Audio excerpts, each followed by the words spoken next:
Welcome everyone to the podcast. Let's talk ICP. Today we have the co-founder of Finterest as a guest, Olliver Barr. Thanks, Oliver, for accepting the invitation. Yeah, of course, man. Thanks for having me on. First of all, could you introduce yourself? I did my own research and I know a little bit more about you. I know that you are from Portland, Oregon.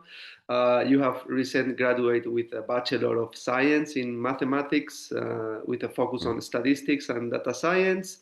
Also, you have specialized in develop DApps with different programming languages, as instance, Solidity, JavaScript, Node.js, Web.js, Truffle, and Ganache.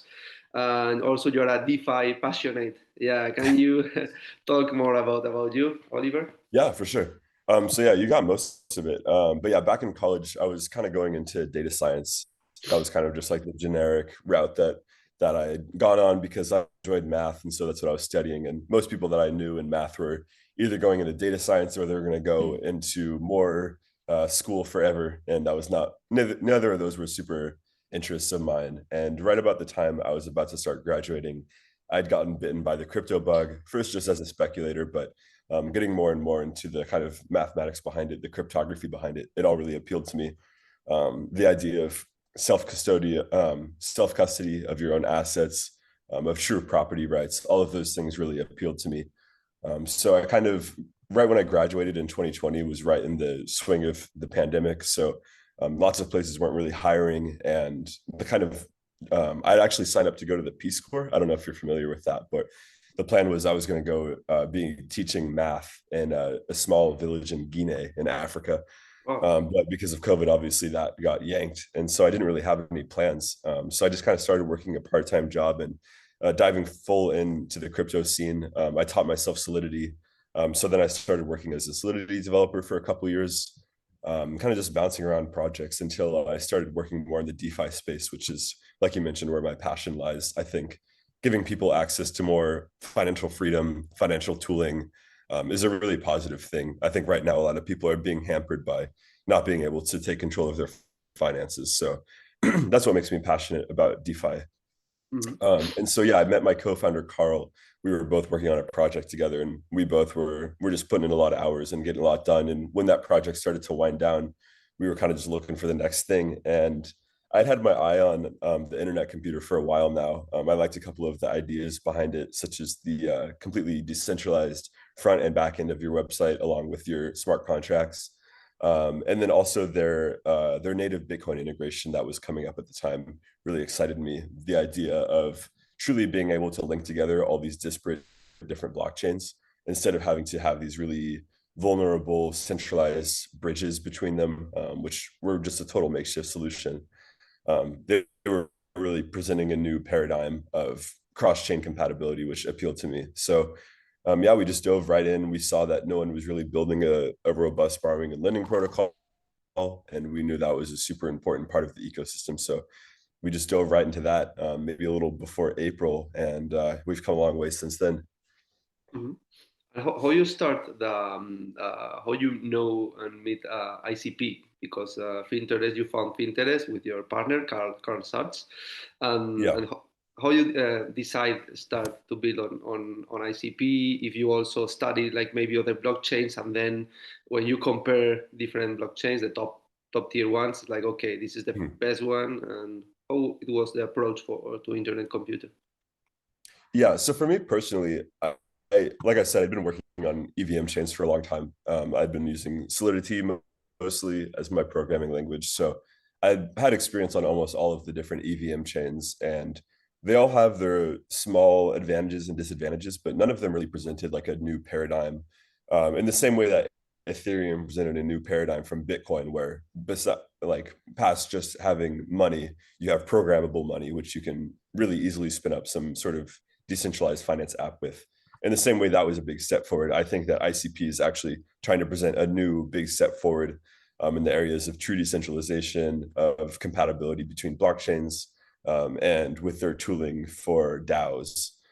So I think a lot of the kind of layer twos and side chains that are all EVM compatible, they're only kind of like half measures. Like they kind of solve one problem. Maybe they're a little bit cheaper, maybe they're a little bit faster, but they're not presenting a real step forward in the technology in the same way that the IC is. So even though at the time ICP had a less positive reputation than it does now, maybe, and the developer community was a bit smaller. So that also meant there was kind of more opportunity to build things here. So we just kind of saw it as kind of like an undervalued play in a way, and yeah, saw ICP really presenting a big step forward. Okay, nice. And also, yeah, you and your partner Carl Sartz, who will also interview on the podcast in a Yeah. few weeks, you have founded Finterest. This is the first bridgeless lending protocol on ICP. But digging more, what is exactly Finterest and which problems resolve Finterest compared with other DeFi protocols and other lending tools? Yeah. So I think the biggest comparisons that you can make with Finterest are Aave and Compound. And they're both great protocols. I mean, the last 12 months have been some of the craziest for the crypto scene that we've ever seen. Huge institutions going down left and right. People who we thought would be around forever are going to prison. So things have been shaky. But if you look at Compound or you look at Aave, if you had your money in there, you'd be forgiven for not knowing that the entire crypto scene just like collapsed in the last 12 months. If you had just been paying attention to those protocols, they've been running smoothly. I think there was a small exploit in Compound, or sorry, in Aave, but not much money was lost through that, and it wasn't related to the goings on in the crypto ecosystem. So for the most part, I mean, they've just kept chugging along, super robust. So I think that's super inspirational. And so I think the thing that we do better, first of all, is that cross-chain compatibility. We're going to be able to have assets coming in from Bitcoin, Ethereum, ICP, without having to go through these bridges. Like I said, they're expensive, they're slow. If you've ever used a bridge before, you're sitting there watching your money in transit for 5, 6, 7 hours, maybe. And you know the whole time this thing could get exploited, it could get drained at any time. It might be controlled by like a multi-sig, like 4 people could come and take all the money in it. So it's really vulnerable. And even me and Carl had worked on a project on the Harmony One blockchain. I'm not sure if you're familiar with that. They're a smaller EVM chain, but at some point they had their bridge hacked and drained, and every protocol in there pretty much just dried up instantly because you can't get your USDC off the network without losing 60, 50% on slippage. So these bridges, in some cases, entirely hold up and prop up these side chains. And if they go down, which they're meant to at some point because of how vulnerable they are, the whole blockchain kind of collapses. So I think those are kind of the big thing. That's the biggest thing. On top of that, we have a couple interesting features to help out users. One of them is a transaction history. We all learned last year, you might not be doing American taxes. I'm not sure how bad they are where you're from, but if you're an American and you did your taxes last year, you know how painful it is to try and track every transaction you did, every swap, every time you deposited and withdrew from a DeFi protocol. It's a complete nightmare. So to try and ease that pain a little bit, we have a transaction history for our users. So you can just export as a CSV all the deposits, withdrawals you made, all the loans you took out, all the prices that those things happened. So it should make it a tad easier for users. And then the other thing that we're really excited about is we have a transparent like liquidation chart. So you can go through and look at the different assets and the big like pain points at these assets, what prices big liquidation cascades could happen at. And that's just to keep our users informed. If they're trying to take low risks loans out, they can see where the big liquidation cascades can occur and avoid taking out big money at those points. So yeah, focus on the transparency has been a big focus of ours, especially post FTX. Yeah, I read also your article with Carl about the importance of bridges. I also posted Yeah. on my LinkedIn. It's really interesting. And also I check and read the Twitter post about the comparison about Compound and Finterest in terms of cost, in terms also of speed, the difference between wrapping and unwrapping, because you don't need any wrapping for Bitcoins. This is really cool. It's much cheaper in terms of deposit, borrowing, repays, redeems, also more secure, as you mentioned, for sure. Yeah, it's really interesting this point in Finterest. And also, you recently published your alpha docs in Yeah. book about how a truly decentralized lending protocol works. I see, for example, first steps on how migrate the assets to Finterest through the deposit ICP and deposits DIP20, the token standard for DeFi system in Internet Computer, for example, to connect and have interoperability options between Internet Computer and Ethereum. Maybe this is the future, and that's really cool. And also steps in Gitbook docs. I see, for example, in terms of interactions, protocol interactions, in mint, returns, redeem, repay, or liquidate. Also, how you calculate accurate the interest rates. Through the factors, utilization rate, borrow rate, supply rate. Also, it's super interesting. It's a little bit tough to understand everything, but it's really cool. Also, the reserve factor, or how you repay by borrowers in each markets. How it works, the liquidations. I mean the collateral. If you don't have enough collateral, how it works, how cover until the borrowed value. Maybe you can tell us a little bit more, or like the main ideas about the Alpha Dog, and which is basically the Bible, right? The law of Finterest. I can give you a basic like top-down view of how the protocol works. Like I mentioned before, it's pretty similar to Aave and Compound. We wanted to stay as close to those as possible, just because they've proven to be robust and to survive cataclysmic crypto events. So anytime that we deviated from what they did, we did it with real purpose and intention.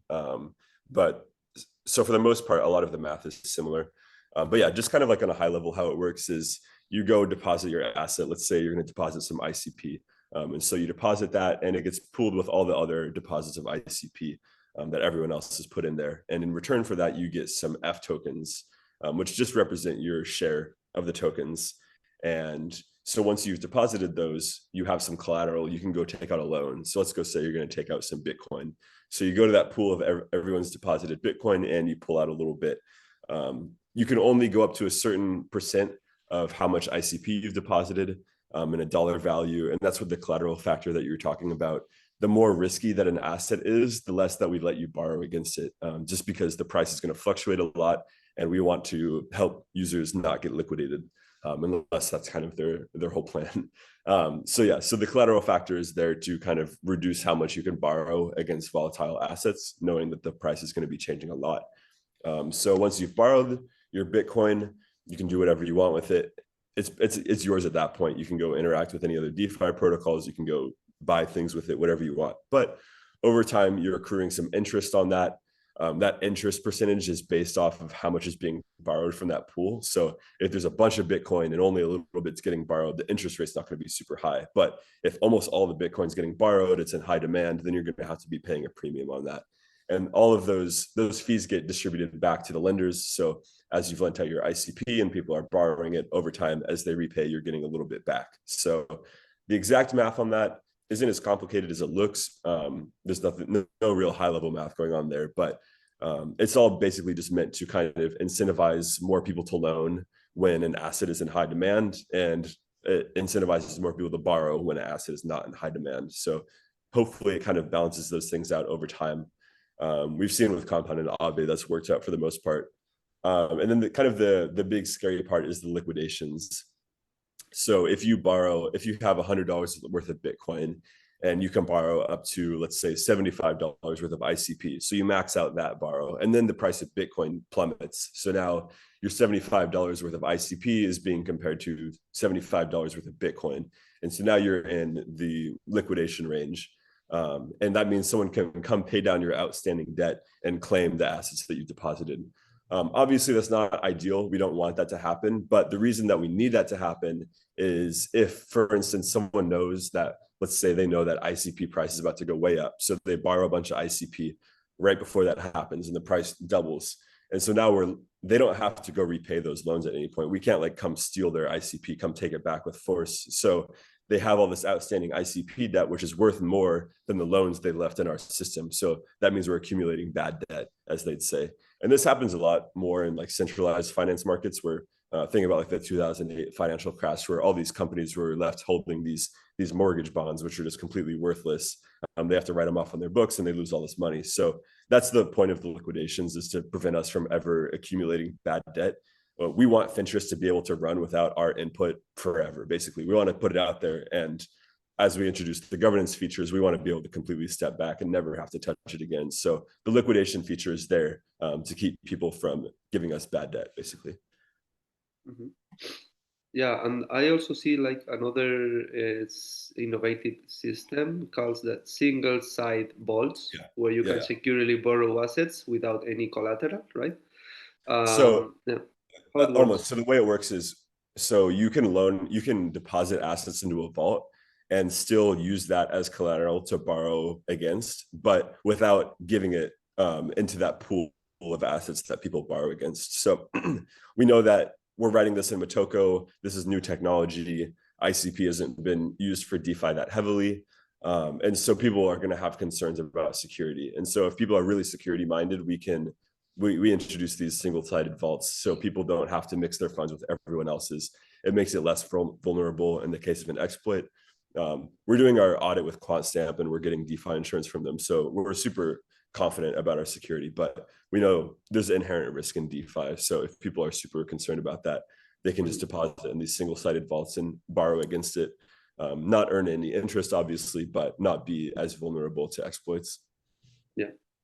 And another project inside the Finterest scope that I see is Fini Feed or Fini Yeah. Feed, Fini The Finny, maybe, yeah. Fini Feed, yeah, where allows developers to query real-time prices of different assets completely on-chain.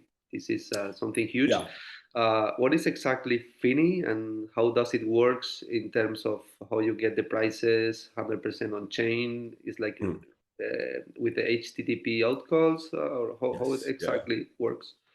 Yeah. So one of the awesome things about the internet computer is those HTTPS requests or queries, which is something really interesting. A lot of projects on ETH, such as like Chainlink or others, have been really focused on getting off-chain data on-chain. And how do you do that with the same level of trustlessness and security that you get with on-chain data? And obviously, that's really difficult. Chainlink has a bunch of different workarounds for that, but they're all highly complex, take a lot of people, a lot of different nodes running, a lot of activity. And it's just kind of an awkward solution for blockchains to deal with. They've done great work, obviously, but it is a bit of an odd workaround. So what ICP does is they have their canisters, they give their canisters the ability to directly make calls to different HTTP queries. So in our case, what we're doing is we're querying different centralized and decentralized exchanges to grab price feed data from all these different exchanges. We do just a little bit of simple math to make sure that any outliers are excluded. I don't know if you remember, I think it was late 2020 or early 2021, CoinGecko, I think all of the like market caps were 1,000x for some reason due to some errors. So obviously we don't want that happening. So we grab a large swath of these exchange datas and we take the median of them, exclude some of the outliers. And so it's really, really easy and quick to start setting up price feed information like that in a really decentralized way. So we're really excited about that. It's super easy to hook up your app to it. We're going to try and make it as easy as possible for other DeFi apps to spin up quickly and use our price feed data. Are live now the Finterest app or the prices or Infini, or this is something like you are working on now? So yeah, it's working right now. We're still purchasing more APIs to add more exchanges to it to make it more decentralized and more resilient. But yeah, I think we have 4 or 5 on there right now that we've been using just for our in-house testing, and it's been working flawlessly. Cool. Yeah. Great. Also, yeah, for DeFi projects, I know like the importance of have a stable coin. For example, nowadays, internet computer, yeah, we have cycles, but cycles is not exactly a stable coin because it's more Right. Yeah. volatile. And I know like Finterest is working now in this project. It's a huge project. This is something that ICP needs. And I know, for example, Antelope DAO or other projects are try to find a solution, and I think Finterest is on the first of the race. Is the first, entity that tried to do something like that. I'm not sure exactly if you and Carl and your team for sure are working on have the stablecoin for ICP. Yeah, the stablecoin is a tricky situation. It's a bit of, do you know the game Chicken? Have you ever heard of that before, where you like drive at each other and whoever turns away first loses, whatever? So Yeah. the thing with the stablecoin is it's a big undertaking. It's going to take a lot of resources, and it's a very risky endeavor. I mean, we saw stablecoins kind of losing their peg left and right this year and last. Yeah. And so obviously, and also there's a huge amount of legal and regulatory risk that you take on. The US right now is trying to figure out what the hell to do with stablecoins, how they're gonna deal with them. They can't really make up their mind on that right now. But Finterest is kind of in a good position to do a stablecoin just due to how similar borrowing and lending vaults are to things like DAI, their vault system. It's pretty similar. So we kind of see ourselves as in a good position to be able to pursue that. We're definitely focused on getting Finterest and FiniFeed out first before we start working on a stablecoin, but we're still kind of in the air about whether we want to pursue that fully or not. One of the big reasons that we're hesitant to is because we know that the DFINITY team is working on the ETH integration. And as soon as that goes live, we're going to be able to use USDC, DAI, all the big stablecoins from ETH on canisters on ICP. So we're wondering if it's worth trying to drum up all of this liquidity on the IC to fund a native stablecoin. There's definitely pros to it, but there isn't a lot of liquidity in the DeFi space on the IC as it stands. Definitely not enough to support a robust stablecoin. So it's a bit of a chicken and the egg scenario right now. There needs to be more activity on the chain before it can fully support ICP-centric stablecoin. But if DFINITY is able to do this ETH integration and we get access to all the big stablecoins that have built-in off-ramps already, then it may remove the need for it. Yeah, have sense. Easier for you. Good. Yeah. And Yes.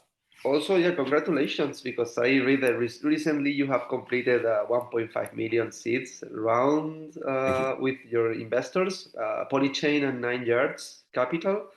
Yeah.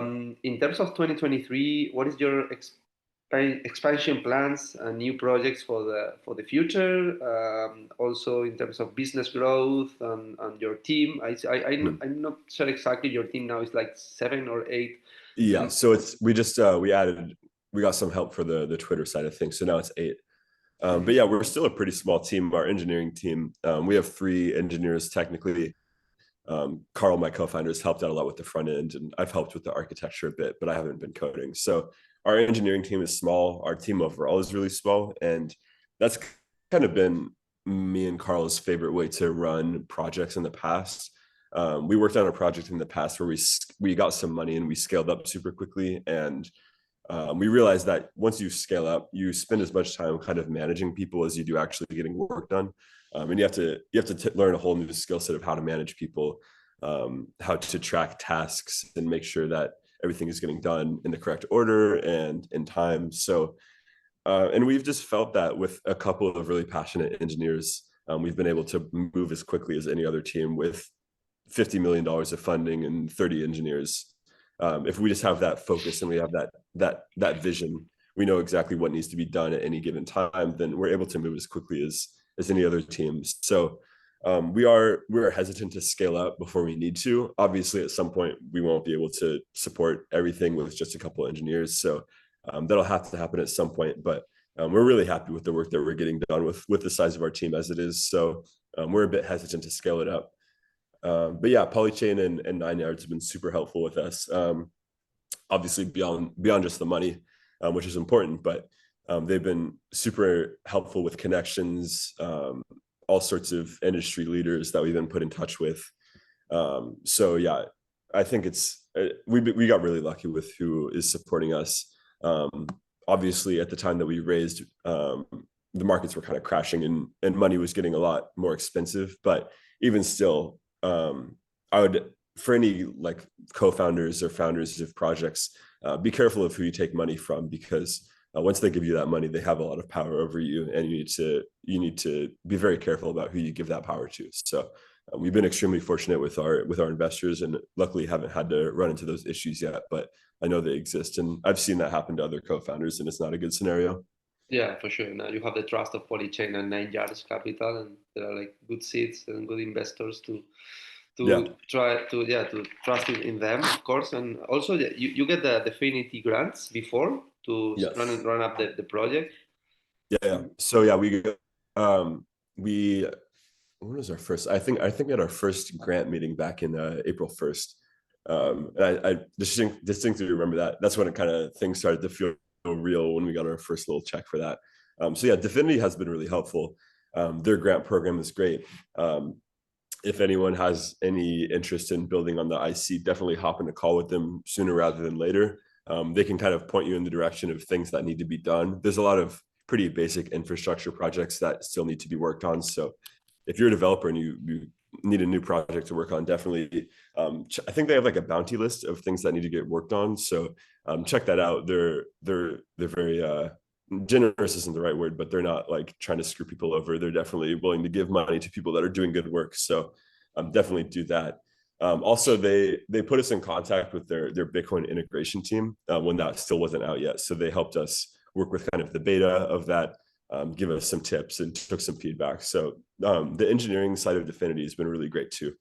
Mhm. Yeah, is that the program, the grants program from the Affinity is huge. They offer is 200 million, and also is 200,000 million, and 223 projects by now get the grants. That is pretty cool. Also, you mentioned before how you deal with the for sure the software part or the development part in Finterest, and also manage your team. If next year you are for sure you are going to growth in terms of numbers in your team, I'm curious how you like you and Carl can like for one side develop everything back end front end, and then by the other hand manage your team, like Right. try to get the goals and targets and tasks for all the team. Maybe like manage a team for 5, 6, 7, 8, 10 persons is easier, but then when, as you mentioned, when you scale up the business and you start to manage this sense or hundred of people, for sure you need also people to trust, and how you manage with this type of things Yeah. in a daily I mean, basis. it's a challenge. I definitely don't have all the answers to it. I think Yeah. a big advantage that me and Carl have is that we were both developers, and very recently at that. So we have a strong like connection and understanding with our engineers. We're not kind of just coming in there and being like, oh, we need to accomplish this in like 2 weeks, and screw you guys if you can't do it or whatever. Mm. We understand how the development process works. We understand how timelines work, and we're working with like completely novel technology, things that no one's ever done before. So Mm. there's no real way to put like time estimates on this sort of thing. So we're very understanding with our engineers on that front. We're not putting in insane, unrealistic demands of them, which I think is important and overlooked in the industry. You have a lot of business focused people coming in here and trying to tell engineers how to do their job. So Mm. I kind of view my and Carl's job as trying to get rid of any roadblocks, any problems that our engineers would have that they don't want to deal with. Engineers don't give a shit about our marketing team. They don't care about, I mean, they care about our investment, but they don't really care. They just want it to be there. They don't care about X, Y, and Z problem. They just want to get the work done. So me and Carl's job is to kind of come and take care of, remove all those roadblocks for them, make sure that all they have to focus on is making X turn into Y. And that's what engineers like to do. That's what I like to do as an engineer. So having that understanding is good, I think. But yeah, once we start scaling up, it's going to be a real challenge. I have maybe a bad habit of micromanaging too much, Mm. and that's just not feasible once you get a team of the sizes that you're talking about. I'm going to have to start learning to place my trust in other people more. So yeah, I don't think I have the answers necessarily, but it's definitely Yeah. gonna. I'm looking forward to the challenge, if nothing else. Mhm. Also, it's impressive because how old are you and Carl? You're so young, right? Carl's 24. I turned 25 back in October. Wow, it's like recently finished your bachelor, but it's like you have a lot of knowledge about blockchains, protocols, cryptos, and everything, and that's impressive. That's Thank something. you. Yeah, yeah. It's like behind the scenes is a lot of hours and work hard, and yeah, for sure. Yeah, And also your career, like mathematics, and also the developing softwares and know more about the programming languages helps a lot. But yeah, it's so impressive if to someone like is external or outside of ICP and maybe investors or whatever, and hear you and Carl talking about the Finterest, it's like, wow, this is a huge project. I want to invest here. I But appreciate it. I mean, yeah, yeah, you when you're passionate about something, it the hours kind of just fly by, and it's such an advantage. I think back to when I was in school. I mean, I enjoy mathematics and I'm passionate about it, but mm, for some reason, when it's in that school environment and you have homework and you have tests and you have some old guy telling you what to do, I get really just unmotivated to do any work at all, which sucks because I love math. yeah, But yeah, when I was in school, it was such a struggle for me to just do anything, any amount of studying, any amount of work. I had to put like all my willpower into it. But now that I found something that I love to do, it's a total breeze. It doesn't feel like work at all to spend all day learning about some new technology or even the more menial stuff like meeting with marketing and stuff. When there's that vision and that goal and that overall passion, it just makes it so much easier. So yeah, when I step back and take a look at it, I'm like, oh wow, it's pretty impressive what I've done. But on the day to day, it just feels like natural. yeah, for sure, yeah, exactly. And this is great. This is a way that build a good business and try to scale up more and have success, of course. Also, yeah, in terms of governance, can you tell us more Yeah. about the governance in Finterest? If you're thinking in the future, do like a DAO system, or by now you want to yeah, centralize the development of Finterest, because yeah, until the project is more mature, because for sure if Mhm. DAOs have like a lot of advantages, but also the project can ralentize and is go more slow for because all the decisions all the people needs to approve or at least vote to Right. approve or reject. And what is your idea for Finterest in the governance side now and maybe in the future? Yeah, I have a lot of thoughts on governance. I don't think anyone has kind of gotten it right yet necessarily. Yeah, I think there's I understand the point of governance. I like the idea of decentralization. But when it comes to a business, having a leader with a vision and the passion to get it done is it's hard to beat that.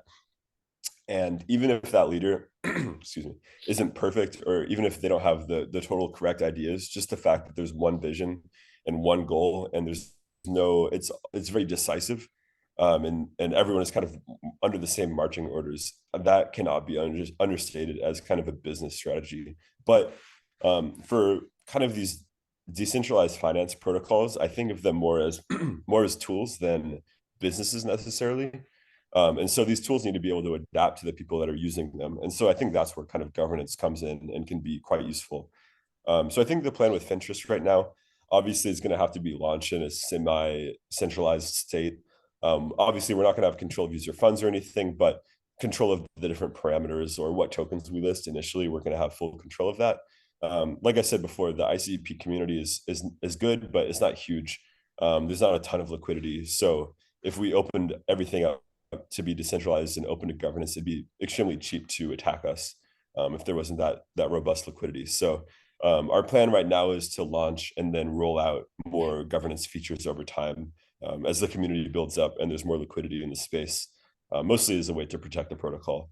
I've worked on a hand, excuse me, a of handful of course. protocols in the past, and that transition from launching it to then decentralizing it fully is always a tough call to make when the best time is to do that. But luckily, due to some of the backers that we have and some of the partners we have, I think we're going to be able to accelerate that process Mhm. a lot quicker. Okay, great. And yeah, just the last question because we have just a couple of minutes more. In terms of marketing, Mhm. how you working? You have your Twitter account. Also, you have the support from us, from Affinity and Mhm. special projects. What is your idea for marketing? You working also doing articles, but do you have any idea, any plan for that? Yeah. So me and Carl, like I said, we were engineers, we're not marketers. So that's been the area that we've had like the least amount of knowledge basically. And so we've been experimenting with different things, focusing on the Twitter and kind of the more grassroots thing has been important to us. Using our own kind of networks of people that we know, kind of getting the word out that way is really important. I think that any sort of kind of grassroots growth that you can do is worth a lot more than any sort of artificial marketing that you can do. Getting people that care about DeFi and are interested in cross-chain compatibility, like finding that ideal market, getting one person that's passionate about it is going to be so much more valuable than 100 people that know what Finterest is but don't really use it, don't really care. So me and Carlos' main focus has kind of been trying to meet the people that care most about it and kind of are the biggest influencers in that space, to grow things grassroots. But we've been trying a lot of things. We hired a marketing firm that have been working on those articles, getting those out. We published our raise announcement article, which got a lot of clicks and got us a lot of followers. So we're kind of hitting every angle that we can right now and seeing what works, taking a scientific engineering approach to it, seeing what works, leaving what doesn't, and moving on from there. So that's definitely, I think, our biggest hurdle personally is figuring out the marketing angle of things. So we can use all the assistance we can on that front. But Dfinity has been helpful with that. Polychain's been really helpful with that. So we have some good backers in our corner. Mhm. Great, awesome. Yeah, that's all. Thank you, Olliver Barr, yeah, co-founder of Finterest. Thank you for your time today, and also for explaining the audience how it works Finterest and what is the best features and why is one of the best project in internet computer protocol. And for sure, like try to do like cross chain and reach out not just ICP community, also other communities all around the world. Yeah, really appreciated your time today and good luck for next year. Yeah, yeah, we keep him posted. Maybe in a few weeks we do another interview with your partner, with Carl, Yeah. and see Yeah. more. And for sure, you have all the support from the Definity, the ICP, and all the community, also special projects team in Definity. Thanks. So thank you so Yeah. much. Thanks so much. Have a good one. Yeah, have a good day. Bye.